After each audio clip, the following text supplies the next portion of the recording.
matinale et ses exploits.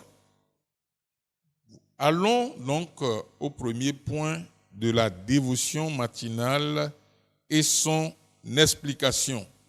Ceci m'amène dans Marc pour relire l'expérience de notre Maître, notre Seigneur, Jésus, dans Marc chapitre 1, au verset 35.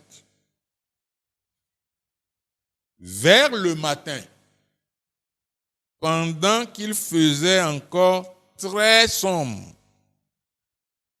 il se leva et sortit pour aller dans un lieu désert, un lieu calme, un lieu où personne n'est là pour le voir et pour le déranger, où il pria.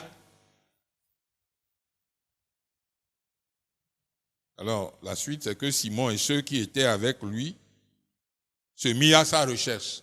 Ils ont dormi ensemble, mais très tôt le matin, quand ils se sont réveillés, ils ne l'ont plus vu au milieu d'eux, ils ne savent pas par où il est passé.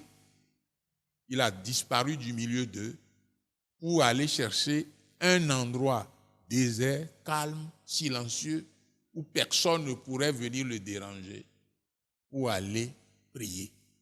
C'est ça, la dévotion matinale. Alors, la dévotion matinale personnelle, c'est un temps mis à part très tôt le matin par le croyant, adulte ou nouveau converti, un temps mis à part très tôt le matin pour chercher la face de Dieu à travers la prière et la méditation de la parole de Dieu. C'est un exercice spirituel prioritaire dans la vie d'un enfant de Dieu, c'est-à-dire dans la vie d'un chrétien. C'est un exercice spirituel. Vous voyez, les sportifs, ils font les exercices tous les matins. Celui qui aussi veut faire le sport de maintenance fait les exercices tous les matins pour maintenir son corps. Mais les chrétiens font l'exercice spirituel pour maintenir leur esprit en forme, leur esprit et leur âme en forme. Et au niveau de ces deux exercices, il y a un exercice qui est prioritaire, c'est l'exercice spirituel. Ainsi donc, la dévotion matinale personnelle est aussi un temps de silence avec le Seigneur le matin que l'enfant de Dieu, l'ouvrier chrétien, le pasteur doit mettre de côté pour Dieu en premier. Il met Dieu en premier avant toute autre activité terrestre. C'est ça, la dévotion matinale personnelle. Mettre Dieu en première position avant de démarrer n'importe quelle activité terrestre. Dans 1 Samuel chapitre 1, verset 19, vous avez l'exemple d'un couple, Elkana et Anne. La Bible dit qu'ils se levèrent de bon matin et après s'être prosternés, ils s'en retournèrent et revinrent dans leur maison. Ils étaient à Silo, n'est-ce pas? Et ils ont passé du temps devant Dieu. Et à la fin de cette retraite spirituelle, avant de retourner chez eux, ils ont observé la dévotion matinale. On peut appeler ça une dévotion familiale parce que c'est un couple. J'étais à deux. La dévotion personnelle, vous êtes seul. Vous pouvez faire la dévotion familiale après ou avant, si vous voulez, selon votre désir.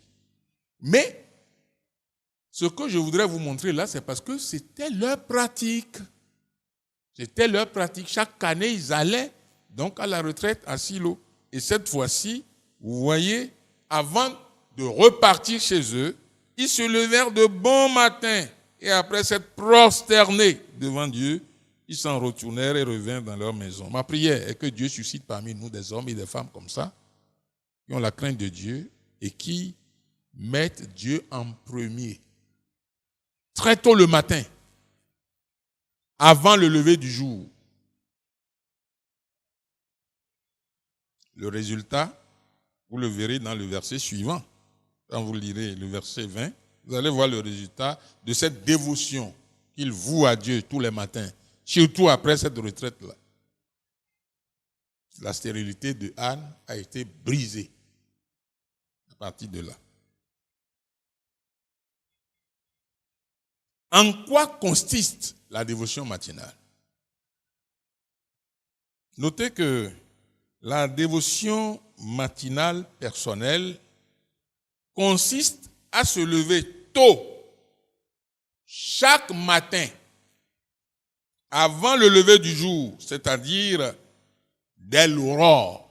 Dès l'aurore. C'est ça que la Bible appelle pour le Seigneur Jésus-Christ, pendant qu'il faisait encore très sombre. Vers le matin, pendant qu'il faisait encore très sombre, il se leva. Le jour, la lumière du soleil ne doit pas réveiller un bon chrétien sur son lit ou sur sa natte. Jamais. Tu dois être debout ou à genoux, prosterné devant le Seigneur avant le lever du jour. Il y a des gens, c'est le jour qui les réveille. La lumière du jour qui rentre par les fenêtres, rentre dans ses yeux et il commence à essuyer les yeux et dit « Ah, il fait jour déjà. » C'est à ton désavantage. C'est pour cela que Dieu a décidé de parler de la dévotion matinale au cours de cette retraite.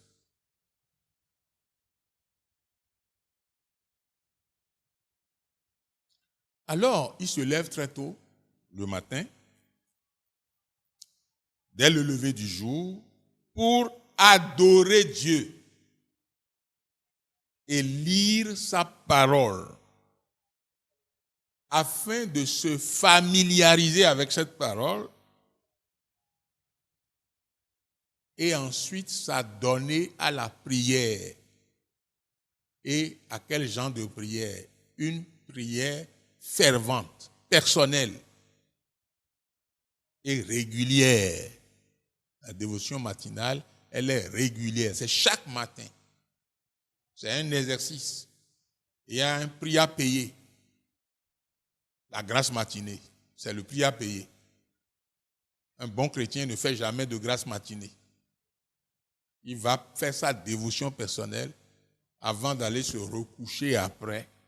Mais il ne peut pas rester là pour dire aujourd'hui, je suis fatigué, donc je vais dormir encore un peu jusqu'au lever du jour. Et après le lever du jour, il est toujours là, en train de tourner, se retourner dans le lit. Celui-là, la Bible l'appelle un paresseux. C'est la paresse spirituelle et même physique. Que Dieu nous en garde. Alors, cela m'amène à la méditation. Lorsque nous avons fini de louer le Seigneur, d'adorer le Seigneur, deuxième chose, nous lisons la parole de Dieu suffisamment et nous passons à la méditation. Et la méditation consiste à poser des questions clés au passage que nous venons de lire afin que le passage se découvre à nous. Afin que le passage se découvre à nous. Il faut poser des questions au passage. Et il y a au moins 6 questions classiques que vous pouvez poser au passage pour que le passage se découvre. Premièrement, qui est l'auteur de ce passage? Et à qui s'adresse ce message, le message du jour? 2. De quoi parle-t-on dans ce passage? De quoi parle-t-on? 3e question. Où se déroule la scène? Où se déroule la scène? Dans quel lieu se déroule la scène? 4e question. Quand se déroule la scène? 5e question. Comment se déroule la scène? Comment? Et enfin, la 6e question. Quelles sont les leçons qu'on peut tirer de ce passage que je viens de lire? Les leçons à tirer. Il y a 2 sortes de leçons. Et là encore, il faut poser 2 questions fondamentales. 1. Y a-t-il dans ce passage un bon modèle à suivre? Quelqu'un a-t-il fait quelque chose de bien? Et Dieu l'a qualifié, Dieu a apprécié ce qu'il a fait. Et je peux le prendre comme modèle et suivre ça. 2e question. Y a-t-il un mauvais exemple à éviter? Alors, lorsque je pose ces questions, qui, quoi, où, comment, quand, et les leçons à tirer, je prends l'autre. Et sur cette base, je me mets maintenant à prier, à intercéder. C'est comme ça qu'on fait la méditation. Et pour une bonne dévotion personnelle, eh bien, ceux qui ont été avant nous, qui l'ont expérimenté avant nous et qui ont écrit plusieurs fois sur la dévotion, retiennent qu'une bonne dévotion matinale pour un nouveau converti qui vient de naître dans le royaume, 15 minutes à 30 minutes suffisent pour une bonne dévotion pour le nouveau converti. Et pour un ancien converti, celui qu'on peut même appeler un ouvrier chrétien, pour une bonne dévotion, la durée tourne entre 45 minutes et 1 heure. Un ouvrier chrétien dans la maison de Dieu, il y a de responsabilités, balaie l'église, essuie les bancs, fait la surveillance, il est dans la chorale, il est à la sécurité, il travaille dans la maison de Dieu, il est ouvrier dans n'importe quelle session, 45 minutes à 1 heure. Il faut donc se lever tôt, où il suffit de ne pas courir après pour dire je suis en retard. Un leader chrétien, celui qui a dépassé, a grandi spirituellement et il est devenu leader dans l'église, doit passer 1h30 à 2h pour une bonne dévotion matinale, consistante, régulière, personnelle. Un ministre de l'évangile, c'est-à-dire un pasteur ou un évangéliste. On peut parler aussi d'un apôtre, pourquoi pas, d'un docteur, quel que soit le titre. Un leader d'une assemblée doit passer 3 heures. Ça, c'est Yonggi Cho, feu Yonggi Cho, qui nous dit cela. Et c'est des enseignements qu'il a donnés dans son église. Et la plupart de ces ouvriers, de ces leaders et pasteurs le pratiquent.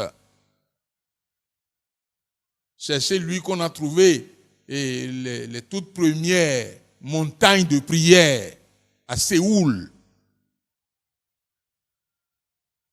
Et quand vous allez là-bas, il y a des salles individuelles et des salles communes où vous enfermez pour prier. Quand vous rentrez, vous devez prier au moins 1 heure avant de sortir.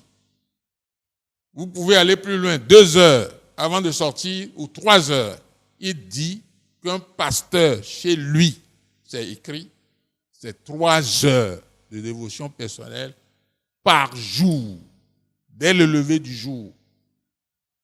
La lecture de la parole, la méditation et la prière consistante de bout en bout avant de se lever. Celui-là ou celle-là, eh bien, va aller loin. Et quiconque veut aller loin doit pratiquer cela. Il n'y a pas d'alternative à cela. Soit c'est apprendre ou à laisser. Ça m'amène au deuxième point de mon message. La dévotion matinale et ses exemples. La dévotion matinale, c'est ça. Y a-t-il des exemples dans la Bible qu'on peut suivre, qu'on peut voir, des gens qui ont été avant nous et qui sont des spécialistes de la dévotion matinale? Et comment ils l'ont fait? Le premier, j'ai déjà lu dans Marc chapitre 1, verset 35. Vers le matin, pendant qu'il faisait encore très sombre, cela veut dire que le coq n'a pas encore chanté une seule fois. Il se leva et sortit pour aller dans un lieu désert où il pria. Un deuxième exemple que l'on peut donner, c'est l'exemple de Moïse dans Exode chapitre 34. Ouvre ta Bible dans Exode chapitre 34. Exode 34. Moïse. Exode chapitre 34. Nous lisons du verset 2. Du verset 2 au verset 7. Sois prêt de bonne heure, et tu monteras dès le matin sur la montagne de Sinaï. C'est Dieu qui lui parle.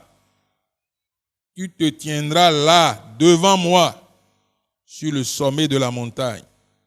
Que personne ne monte avec toi, et que personne ne paraisse sur toute la montagne, et même que ni brebis, ni bœufs ne paissent près de cette montagne. Moïse tailla 2 tables de pierre comme les premières. Il se leva de bon matin et monta sur la montagne de Sinaï selon l'ordre que l'Éternel lui avait donné, et il prit dans sa main les 2 tables de pierre. Verset 5. L'Éternel descendit dans une nuée, se tint là auprès de lui et proclama le nom de l'Éternel. Gloire à Dieu. C'est ce qui se passe tous les matins lorsqu'un enfant de Dieu, un ouvrier chrétien, un serviteur de Dieu, se lève très tôt le matin pendant qu'il fait encore sombre pour aller dans un lieu désert, un lieu calme, pour prier, adorer personnellement le Seigneur, le louer, se prosterner, le chanter et commencer à lire sa parole. Il descend toujours là-bas. Ici, c'est dans une nuée. Se tint là auprès de lui et proclama le nom de l'Éternel. Et l'Éternel passa devant lui et s'écria: l'Éternel, l'Éternel, Dieu miséricordieux et compatissant, lent à la colère, riche en bonté et en fidélité. Verset 7, qui conserve son amour jusqu'à 1000 générations, qui pardonne l'iniquité, la rébellion et le péché, mais qui ne tient point le coupable pour innocent, et qui punit l'iniquité des pères sur les enfants et sur les enfants des enfants jusqu'à la 3e et la 4e génération. Quelle révélation! Si vous ne faites pas la dévotion matinale, personnelle, très tôt le matin, pour chercher la face de Dieu, vous ne pouvez jamais avoir des révélations de ce genre. C'est impossible. Parce que notre Dieu est vivant. Et pour le réaliser et le découvrir Il faut un culte personnel. À l'invisible mais présent, celui que tu ne vois pas, mais tu crois qu'il existe, tu crois qu'il est grand, il est tout puissant. Souvent, c'est dans la bouche seulement qu'on le dit, c'est de la théorie. Quand on passe à la pratique, il y a très peu qui le retrouvent dans leur pratique. C'est pour cela qu'on n'a pas de nouvelles révélations, c'est pour cela qu'on est toujours là où on n'évolue pas. Et sans la dévotion matinale personnelle, bien faite et structurée, telle que je vous l'ai enseignée maintenant, vous ne pourrez jamais recevoir une révélation directe de Dieu de cette façon-là. C'est impossible. Je vous donne un troisième exemple. Jacob, dans Genèse chapitre 32. Genèse chapitre 32. Verset 24. Jacob demeura seul. Jacob demeura comment? Seul. Il y a des moments où on a besoin d'être seul. Avec Dieu. On n'a pas besoin d'être avec sa femme, ni avec ses enfants. Avec Dieu ou devant Dieu. Si on veut communier avec lui, si on veut lui parler, si on veut qu'il nous parle, qu'il nous visite, qu'il descende dans cette adoration personnelle pour prendre la gloire et nous enseigner ce que nous ne connaissons pas ou nous rappeler ce que nous connaissons et que nous avons oublié, il faut du temps seul. C'est pourquoi nous parlons ce soir de la dévotion personnelle. C'est personnel. Jacob demeura seul. Alors, qu'est-ce qui va se passer? Un homme lutta avec lui jusqu'au lever de l'aurore. Voyez-vous? Quand Moïse était seul, très tôt le matin, dit, Dieu descendit dans une nuée et se tint à côté de lui, là. Quand Jacob était seul, eh bien, un homme est descendu et s'est mis à côté de lui aussi. Et la lutte a commencé. Ce fut une lutte physique et une lutte spirituelle. Parce qu'il voulait quelque chose. Et quand il a trouvé l'ange, il a dit, mais je ne peux pas te laisser partir. C'est rare d'avoir une apparition divine comme cela. Il faut que tu me bénisses avant de partir. Voyant qu'il ne pouvait, au verset 25, le vaincre, cet homme le frappa à l'emboîture de la hanche, et l'emboîture de la hanche de Jacob se démit pendant qu'il luttait avec lui. Verset 26, il dit, « Laisse-moi aller car l'aurore se lève. » Et Jacob répondit, « Je ne te laisserai point aller, que tu ne m'aies béni. » Verset 27, il lui dit, « Quel est ton nom ?» Et il répondit, « Jacob. » Verset 28, il dit encore, « Ton nom ne sera plus Jacob, mais tu seras appelé Israël, car tu as lutté avec Dieu et avec des hommes, et tu as gagné. » Il dit, tu as été vainqueur, c'est-à-dire tu as gagné. Ma prière est que Dieu suscite des hommes et des femmes parmi nous au cours de cette retraite, qui, comme Jacob, vont lutter dans la prière très tôt le matin. Et ils vont gagner. Le Seigneur cherche les gagneurs. Sans ça, vous ne pourrez jamais évoluer spirituellement. C'est impossible. Vous ne connaîtrez pas Dieu tel que vous l'auriez connu. C'est impossible. Si vous passez du temps au lit, à manger, à boire copieusement la nuit, c'est un somnifère automatique qui fait que vous ne pourrez pas veiller la nuit, vous ne pourrez pas bien prier la nuit, vous allez dormir jusqu'à 6h, 7h le matin et vous allez continuer à ronfler malheureusement. Et si l'ennemi vous attaque en ce moment-là, vous êtes une proie facile. Les vainqueurs, c'est des gens qui dorment très peu. La science aujourd'hui nous dit qu'il faut 8 heures de sommeil pour être en bonne santé. 8 heures de sommeil pour être en bonne santé. Et là, nous prenons ça. On publie ça sur les réseaux. Pour 8 heures de sommeil, surtout quand on devient vieux. 8 heures de sommeil pour être en bonne santé. Mes amis, ça c'est le mensonge du diable. Si tu n'es pas chrétien, d'accord, tu peux faire 8 heures de sommeil. Dormir. À partir des 0 heures, te réveiller à 8 heures le matin. Quand les autres sont déjà sur le chemin du service, toi tu es au lit. Et tu vas gagner. On dit que la vie est un combat. C'est un adage populaire. Mais ceux qui gagnent cette vie, c'est ceux qui se lèvent très tôt le matin.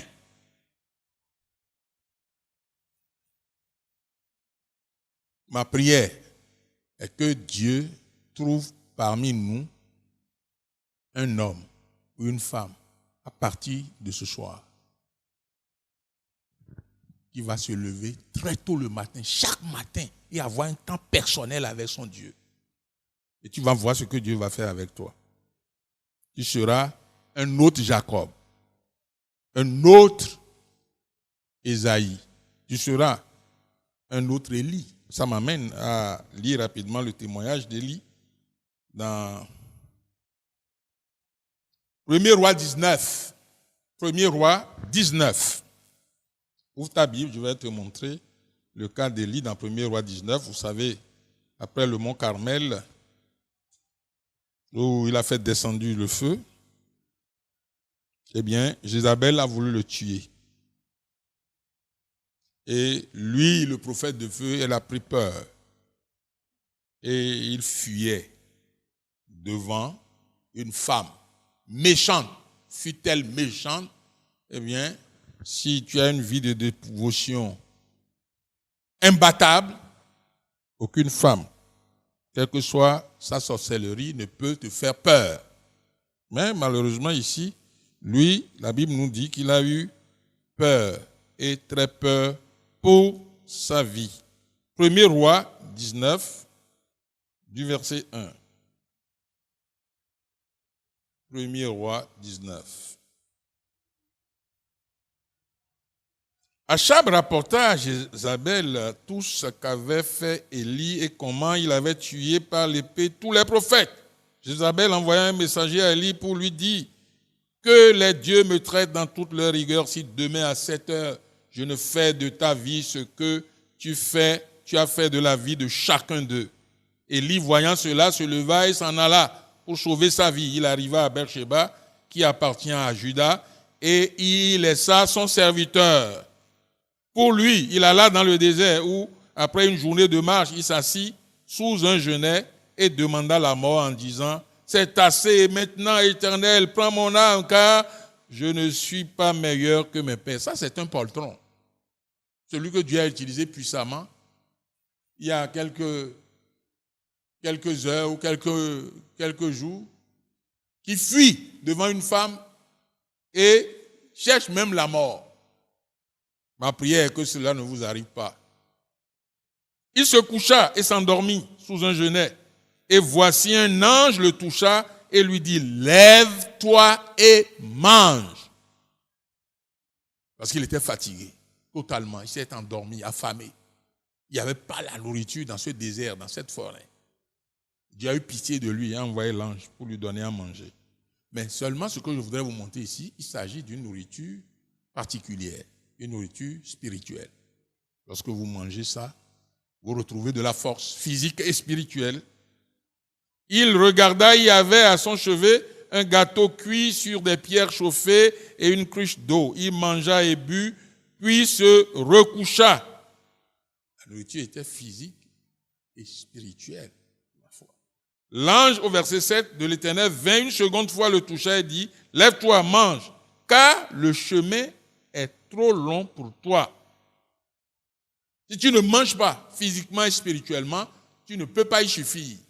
Nous devons traverser la vie, le chemin de la vie. Chacun d'entre nous est en train de traverser le chemin de la vie. Et ce chemin va aboutir dans l'au-delà à une double voie.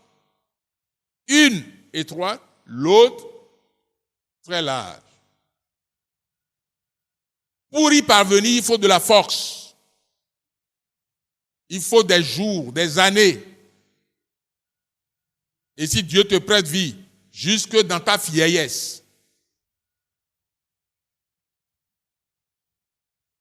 il se leva, verset 8, mangea et but, et avec la force que lui donna cette nourriture, il marcha 40 jours et 40 nuits jusqu'à la montagne de Dieu à Horeb.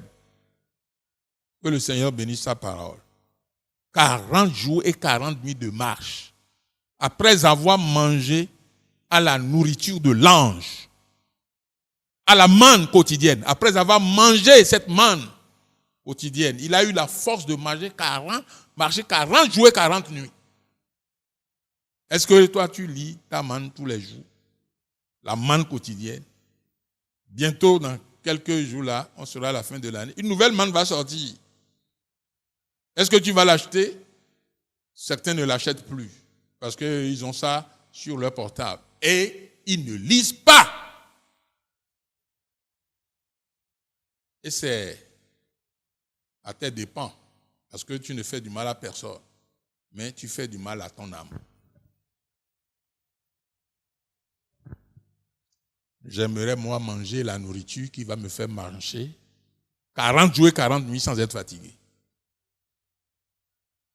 Ça, c'est les choses spirituelles. Et c'est spirituellement qu'on en juge. Alors, ça m'amène au dernier point de mon message. Dernier point de mon message. Après ces exemples, la dévotion matinale et ces exemples, des hommes de Dieu, des grands hommes de Dieu, où dans le Nouveau Testament, la Bible dit que ces choses-là sont écrites pour vous et moi, afin que nous soyons instruits et que nous voyons ceux qui ont été chrétiens avant nous, croyants avant nous, et comment ils ont mené la vie chrétienne. Et ils ont réussi. Et aujourd'hui, nous faisons la même chose qu'eux.